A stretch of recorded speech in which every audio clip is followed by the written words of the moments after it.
Fixed income is a cornerstone of many investment portfolios. Let us break down what it actually means to own these assets.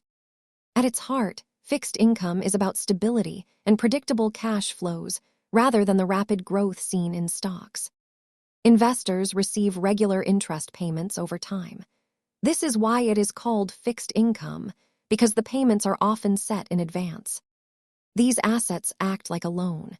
You provide capital to a government or company, and they agree to pay you back with interest. While stocks offer ownership, fixed income offers a contractual promise of payment, creating a different risk profile for your portfolio. Fixed income securities come in various time horizons. Shorter terms are generally liquid, while longer terms may offer higher rates to compensate for risk. Many investors use these assets to balance out the ups and downs of the stock market. Understanding these basics helps you build a more resilient strategy. Thanks for watching, and remember, this is educational content, not financial advice.